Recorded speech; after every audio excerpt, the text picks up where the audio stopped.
दोस्तों क्या आपने सोचा है कि जब कोई नया बच्चा पैदा होता है तो क्यों उसकी भी 2 आंखें होती हैं, कान की जगह पर कान और नाक की जगह पर नाक होती है? क्यों हाथी का बच्चा हाथी की तरह दिखता है और मनुष्य का बच्चा मनुष्य की तरह दिखता है? इसका कारण है जानकारी।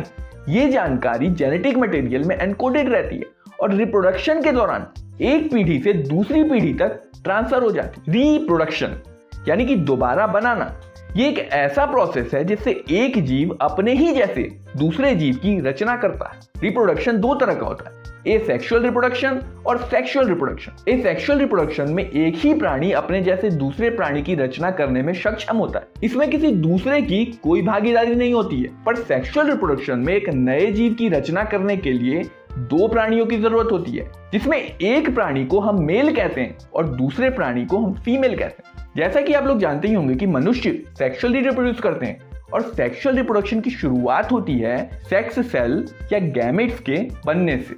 मेल और फीमेल दोनों अपना अपना सेक्स सेल बनाते हैं। मेल के सेक्स सेल को स्पर्म कहते हैं और फीमेल के सेक्स सेल को एग कहते हैं। सेक्सुअल रिप्रोडक्शन में एक नए प्राणी की रचना के लिए मेल स्पर्म्स को फीमेल एग के साथ मिलना होता है और जब स्पर्म्स एग के साथ मिल जाता है तो हम कहते हैं कि एग फर्टिलाइज हो गया और इस फर्टिलाइज्ड एग को जाइगोट कहते हैं। दोस्तों आज का वीडियो बेहद खास होने वाला क्योंकि आज मैं आपको इस 3D डिवाइस का इस्तेमाल करके रिप्रोडक्शन का कॉन्सेप्ट एक्सप्लेन करने वाला। इस डिवाइस का इस्तेमाल करके हम कई सारे नए नए एजुकेशनल मॉडल्स को 3D में देख सकते हैं और उसके कॉन्सेप्ट को बेहद आसानी से समझ सकते हैं। इस 3D मॉडल में आप आसानी से देख सकते हो कि कैसे जो स्पर्म्स हैं वो एग के साथ मिल रहे हैं और जाइगोट बना रहे हैं। बस इतना ही नहीं, आप इस डिवाइस का इस्तेमाल करके वर्चुअल रियलिटी में भी 3D मॉडल को विजुअलाइज कर सकते हो। इसमें बिल्कुल आपको ऐसा फील आएगा जैसे 3D मॉडल जो है वो बिल्कुल आपकी आंखों के सामने रखा हुआ है और इसे आप इस कंट्रोलर की मदद से एडजस्ट करके व्यू चेंज भी कर सकते हो। दोस्तों अगर आपको ये प्रोडक्ट पसंद आता है और आप भी इसे इस्तेमाल करके देखना चाहते हो तो आप इसे टेक्सार की ऑफिशियल वेबसाइट या Amazon से भी परचेज कर सकते हो। लिंक मैंने डिस्क्रिप्शन में दे दिया है।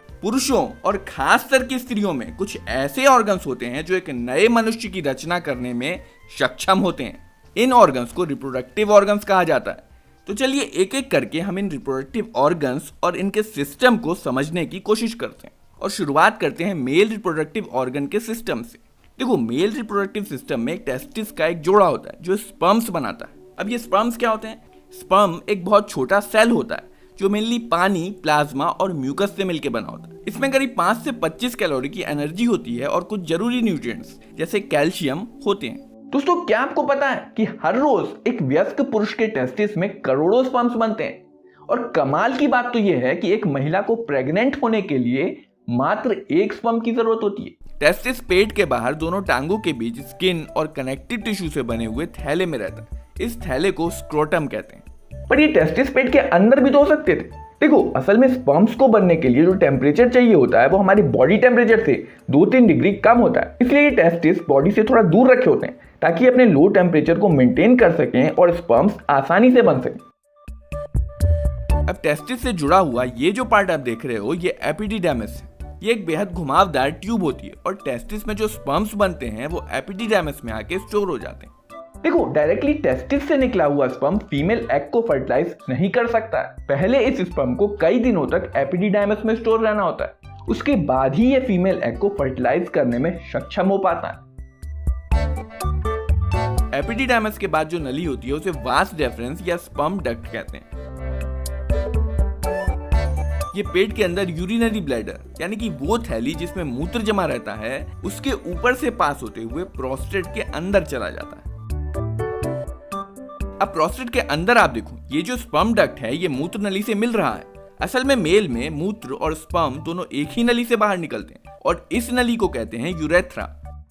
यूरेथ्रा पेनिस के बीचों बीच बाहर निकलती है। पेनिस एक सिलेंड्रिकल, स्पंजी और मस्कुलर ऑर्गन होता है जिसमें बहुत सारे ब्लड वेसल्स होते हैं और सेक्सुअल एक्साइटमेंट के दौरान इसके टिश्यू ब्लड से भर जाते हैं जिसके कारण ये सख्त और सीधा हो जाता है। जब मेल इजैक्यूलेट करता है तब टेस्टिस से करीब 30 करोड़ स्पर्म्स बाहर निकलते हैं।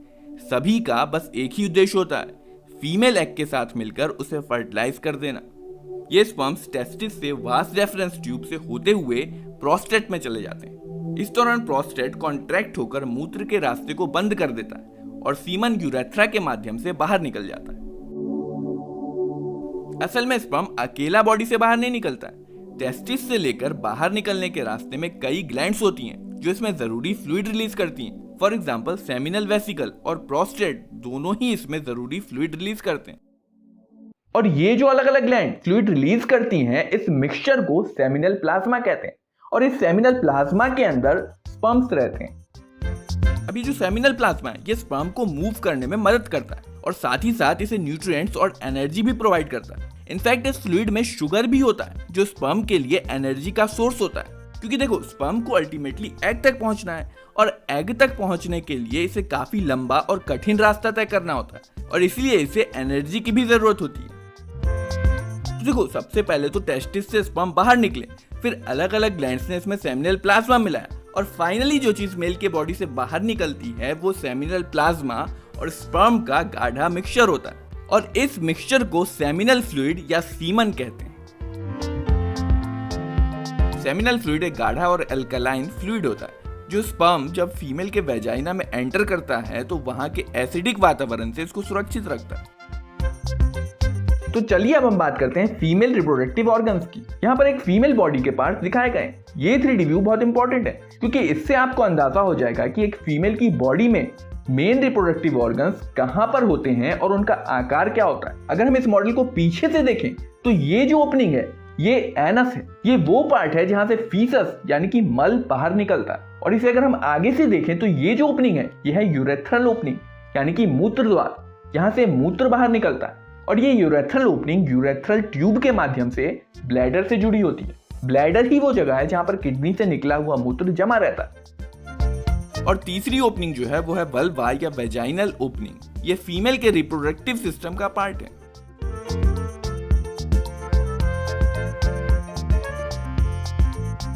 फीमेल रिप्रोडक्टिव सिस्टम में 2 ओवरीज, 2 फैलोपियन ट्यूब्स, एक यूटेरस और एक वेजाइना होती है।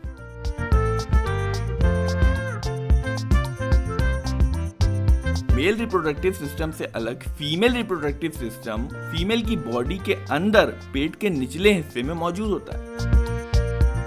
जैसे एक मेल रिप्रोडक्टिव सिस्टम में टेस्टिस के अंदर स्पर्म्स बनते हैं, वैसे ही एक फीमेल रिप्रोडक्टिव सिस्टम में ओवरीज के अंदर ओवम या एग बनते हैं। ओवरी के अंदर ये एग छोटे छोटे थैलियों जैसी जगह, जिन्हें फॉलिकल्स कहते हैं, में स्टोर रहते हैं। और हर महीने एक या एक से ज्यादा फॉलिकल हार्मोन्स के प्रभाव में बढ़ने या मैच्योर होने लगते हैं। आमतौर पे कोई एक फॉलिकल बाकी फॉलिकल्स के मुकाबले ज्यादा और जल्दी बड़ा हो जाता है। ये फॉलिकल करीब 2 सेंटीमीटर तक बड़ा हो जाता है, यानी कि आप समझो कि ये करीब एक अंगूर के दाने के बराबर का हो जाता है। और जब ये फॉलिकल पूरी तरह से तैयार हो जाता है तो ये फट जाता है और इसमें से एग बाहर निकल आता है, जिसे हम ओव्यूलेशन कहते हैं। इसके अलावा ovaries female sex hormone, oestrogen और प्रोजेस्टेरोन भी रिलीज करती है। इसके बाद ये जो आप देख रहे हो ये फैलोपियन ट्यूब्स हैं। ये करीब 10 से 12 सेंटीमीटर लंबी होती हैं और इसका एक एंड जो है वो ओवरी के पास होता है और जो दूसरा एंड है वो यूटेरस में खुलता है। फैलोपियन ट्यूब्स ही हैं जो ओवरीज को यूटेरस से कनेक्ट करती हैं। अब यहाँ पे आप देखो फैलोपियन ट्यूब का जो ओवरी के पास वाला हिस्सा है वो थोड़ा फैला हुआ है और इसमें कुछ उंगलियों जैसे प्रोजेक्शंस हैं। जब ओवरी एग रिलीज करती है तो ये प्रोजेक्शन एग को फैलोपियन ट्यूब के अंदर पहुंचाने में मदद करते हैं। फैलोपियन ट्यूब का जो मेन काम है वो है ओवरी से एग को रिसीव करना और उसे यूटेरस तक पहुंचाना।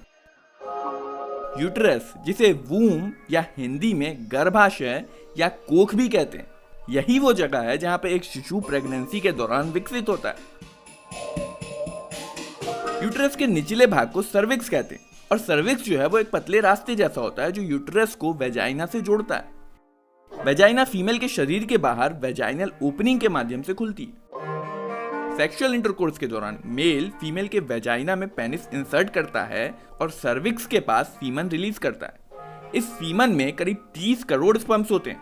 अगर परिस्थितियां सही रही तो इन 30 करोड़ स्पर्म्स में से एक स्पर्म एग के साथ मिल जाएगा और आगे चलकर शिशु के रूप में जन्म ले पाएगा। पर एग तक पहुंचने के लिए इन स्पर्म्स के पास एक सीमित समय, क्योंकि फीमेल रिप्रोडक्टिव ऑर्गन के अंदर ये स्पर्म्स 1 से 3 दिन तक ही जिंदा रह सकते हैं। अब देखो सीमन जो बना है वो सेमिनल प्लाज्मा और स्पर्म से मिलकर बना है, तो सेमिनल प्लाज्मा जो है वो वेजाइना में ही रह जाता है और स्पर्म्स के पीछे ये जो स्पर्म्स की टेल है इसे हिला हिलाकर ये स्पर्म्स तैरते हुए सर्विक्स के रास्ते से आगे बढ़ते हैं। ये सर्विक्स एक पानी जैसा पदार्थ रिलीज करता है जिसे म्यूकस कहते हैं। ये स्पर्म को आगे बढ़ाने में मदद करता है। वहीं दूसरी तरफ ओवरी ने जो एग रिलीज किया था वो फैलोपियन ट्यूब के अंदर आ चुका है। अब देखो, फैलोपियन ट्यूब में ये कुछ छोटे छोटे बालों जैसे स्ट्रक्चर होते हैं जिन्हें सिलिया कहते हैं। सिलिया का बहुत इंपॉर्टेंट रोल होता है, ये एग को यूट्रस की तरफ धकेलते रहते हैं। इसके अलावा फैलोपियन ट्यूब में म्यूकस भी रिलीज होता है और साथ ही साथ इसकी मसल्स भी कॉन्ट्रैक्ट होती रहती हैं जो एग को यूट्रस की तरफ धकेलने में सहायता करती हैं। ये जो एग है इसकी जो सबसे बाहरी परत है उसे कोरोना रेडियाटा कहते हैं और इसके अंदर एक और सुरक्षा परत होती है जिसे जोना पॉल्यूसिटा कहते हैं। अगर स्पर्म को एग के न्यूक्लियस तक पहुंचना है तो इसे इन दोनों परत को भेदना होता है। ये जो आप देख रहे हो ये फैलोपियन ट्यूब का एम्प्यूला है। इसी रीजन में एग का फर्टिलाइजेशन होता है। अब देखो, फर्टिलाइजेशन के होने के लिए ये जरूरी है कि स्पर्म्स और एग दोनों एक ही समय पर इस एरिया में मौजूद हों, क्योंकि तभी तो स्पर्म एग को फर्टाइल करेगा। यही कारण है कि वेजाइना में अगर सीमन रिलीज हो भी जाता है तो भी यह जरूरी नहीं कि फीमेल प्रेग्नेंट हो ही जाए। जब स्पर्म सर्विक्स को पार करके यूट्रस में पहुंच जाता है तब यूट्रस की मांसपेशियों में होने वाले कॉन्ट्रैक्शंस इसे ऊपर की तरफ फैलोपियन ट्यूब तक पहुंचाने में मदद करते हैं। पर फैलोपियन ट्यूब में पहुंचना आसान नहीं होता। ज्यादातर स्पर्म्स तो सर्विक्स और यूट्रस के रास्ते में ही फंसे रह जाते हैं, इससे आगे वो बढ़ ही नहीं पाते। जो 20 करोड़ स्पर्म्स वेजाइना में रिलीज हुए थे उसमें से करीब 1000 स्पर्म्स ही फैलोपियन ट्यूब में एंटर कर पाते हैं। जहां एक तरफ फैलोपियन ट्यूब में मौजूद एग धीरे धीरे यूट्रस की तरफ बढ़ रहे होते हैं, वहीं दूसरी तरफ सैकड़ों स्पर्म्स जो फैलोपियन ट्यूब तक पहुंचने में कामयाब हो गए हैं वो एग की तरफ बढ़ रहे होते हैं। फाइनली इस लंबी और कठिन यात्रा के बाद करीब 200 से 300 स्पर्म एग को खोजने में कामयाब हो जाते हैं।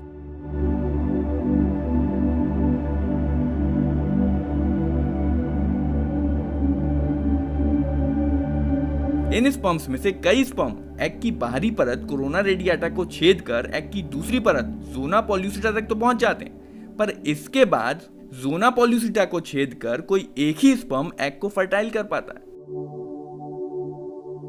देखो, स्पर्म के ऊपरी भाग को एक्रोसोम कहते हैं और इसके अंदर एक डाइजेस्टिव एंजाइम भरा होता है। जब स्पर्म जोना पॉल्यूसिटा के अंदर जाने का प्रयास कर रहा होता है तब ये एंजाइम रिलीज हो जाता है और जोना पॉल्यूसिटा को डाइजेस्ट करके छेद बना देता है, जिसके माध्यम से ये एग के अंदर चला जाता है। जैसे ही कोई एक स्पर्म इस जोना पॉल्यूसिटा को छेद कर अंदर जाने में कामयाब हो जाता है, हम कहते हैं कि एग फर्टिलाइज हो चुका है और इसके तुरंत बाद जोना पॉल्यूसिटा सख्त हो जाता है और दूसरे स्पर्म को एंटर करने से रोक देता है। स्पर्म के न्यूक्लियस जिसमें 23 क्रोमोसोम होते हैं वो एग के अंदर आ जाते हैं। क्रोमोसोम्स डीएनए के बने होते हैं और इसमें जेनेटिक इंफॉर्मेशन होती है।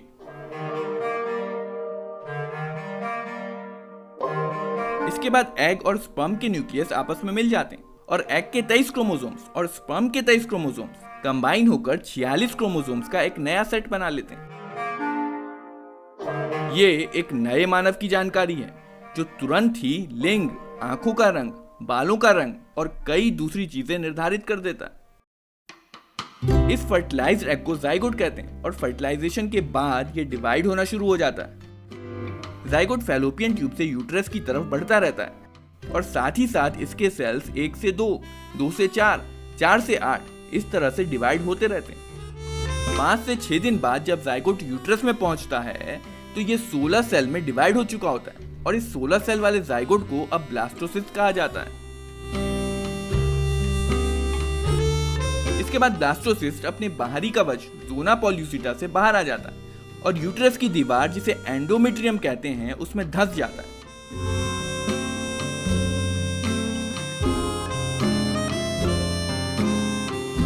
इसके बाद से ये एंडोमेट्रियम इसे ऑक्सीजन और दूसरे न्यूट्रिएंट्स प्रोवाइड करती है। प्रेगनेंसी के दौरान मां के यूट्रस में प्लेसेंटा विकसित होती है जो यूट्रस और बच्चे को अम्बिलिका कॉर्ड से जोड़ती है। प्लेसेंटा विकसित हो रहे बच्चे को ऑक्सीजन और जरूरी न्यूट्रिएंट्स प्रोवाइड करती है और वेस्ट प्रोडक्ट को रिमूव करती है। मनुष्यों में प्रेगनेंसी 9 महीने तक रहती है और इन 9 महीनों को 3-3 महीनों की अवधि में बांटा जाता है, जिसे ट्राइमेस्टर यानी कि तिमाही कहा जाता है। पहली तिमाही में जो प्रेगनेंसी के पहले महीने से तीसरे महीने तक चलती है, इसमें एम्ब्रियो में हृदय धड़कने लगता है और सावधानी पूर्वक अगर सुना जाए तो इसे स्टेथोस्कोप से सुना जा सकता है। प्रेगनेंसी के दूसरे महीने के अंत तक बच्चे के पैर, हाथ और अंगूठे निकल आते हैं और 12वें सप्ताह के अंत तक बच्चे के ज्यादातर महत्वपूर्ण ऑर्गन सिस्टम जैसे brain, lungs, liver, kidney etcetera विकसित हो चुके होते हैं। इसके अलावा बच्चे के एक्सटर्नल जेनिटल ऑर्गन्स, जिनसे ये पता चलता है कि बच्चा लड़का है या लड़की, भी बन चुके होते हैं। प्रेगनेंसी की दूसरी तिमाही में जो चौथे महीने से छठे महीने तक चलती है, बच्चा बड़ा और मजबूत हो जाता है। बच्चे की पहली गतिविधियां और उसके शरीर पर बालों का निकलना सामान्यतः 5वें महीने में देखा जा सकता है। बच्चा अपनी आंख खोल और बंद कर सकता है, अपना अंगूठा चूस सकता है और आवाजों और स्पर्श के प्रति प्रतिक्रिया भी दे सकता है। 24वें सप्ताह के अंत तक बच्चे का शरीर छोटे छोटे बाल, जिन्हें लूनुको कहा जाता है, से ढका होता है। पलकें अलग हो जाती हैं और पलक के बाल भी बन जाते हैं। प्रेगनेंसी की तीसरी तिमाही में जो प्रेगनेंसी के 7वें महीने से 9वें महीने तक चलती है, बच्चा जन्म लेने के लिए लगभग तैयार हो जाता है। इस दौरान वो अपना वजन और फैट बढ़ाता है, जो उसे जन्म लेने के बाद गर्म रखने में मदद करते हैं। इस दौरान वो कुछ हुनर भी सीखता है, जैसे सांस लेना, निगलना और चूसना। वो अपनी माँ की आवाज और गंध को पहचान सकता है। गर्भावस्था के 9 महीने के अंत में बच्चा पूरी तरह से विकसित हो चुका होता है और माँ की कोख से बाहर निकलने के लिए तैयार होता है।